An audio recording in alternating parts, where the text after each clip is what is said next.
RMC, Apolline Matin. C'est déjà demain.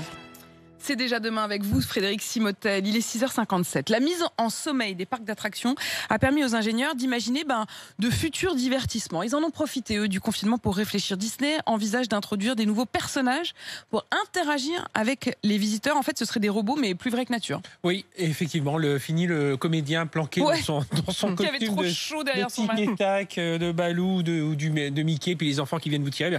Voilà, là ça va être un robot que vous pouvez voir à l'écran, assez impressionnant d'ailleurs. Alors le principe, c'est que ils ont créé un squelette en impression 3D. Justement pour pouvoir faire circuler l'air, parce qu'il y a pas mal de mécanismes à l'intérieur, ça chauffe pas mal. Et donc ils ont pris des personnages de Marvel. Là, ils ont pris Baby Groot. C'est assez impressionnant. Il fait 75 cm de haut et il a des expressions, comme un humain. Alors, il vous rappelle peut-être quelque chose. C'est ces robots humanoïdes et bipèdes dont Anthony Morel parle souvent, qui sont créés par l'armée américaine. Eh bien oui, c'est tout simplement parce que celui qui a créé tout ça, il en avait marre de travailler pour l'armée américaine. Il est parti chez Disney. Et il trouve ça beaucoup plus sympa de travailler pour les enfants. Faire des robots avec les personnages de Marvel, et la plateforme robotique va ensuite permettre de faire l'ensemble des personnages de l'univers Marvel, Disney, Pixar. Et Frédéric, au cinéma, c'est donc Pixar justement qui cherche à rendre les films plus forts émotionnellement. Il joue sur des couleurs plus intenses, il travaille avec des neurologues. Oui, il pourrait même, certains disent qu'ils vont même pirater des images dans notre cerveau. En fait, lorsque vous allez au cinéma, un projecteur classique, c'est 3 couleurs, c'est le bleu, le rouge, le vert. Alors Pixar, eux, dans les salles du futur, les salles qui vont arriver, ils imaginent 6 couleurs avec 6 nuances, et puis on va aller chercher ce qu'ils appellent la gamme dynamique, c'est-à-dire le rapport entre le fond plus sombre, le fond plus clair.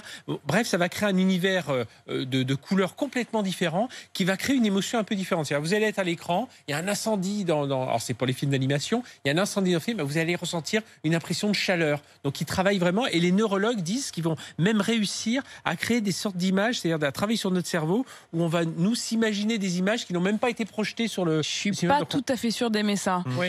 Frédéric, parmi les nouvelles technologies, il y a aussi l'industrie du cinéma qui cherche à faire apparaître des hologrammes.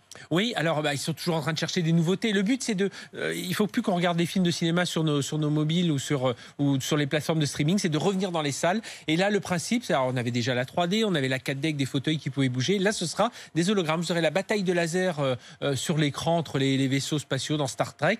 Eh bien, ils vont tout d'un coup se projeter, et tout ça sans lunettes, ça va se projeter au-dessus de vos têtes. Vous allez avoir le prolongement de tous ces faisceaux laser au-dessus de vous. C'est assez impressionnant. Merci beaucoup.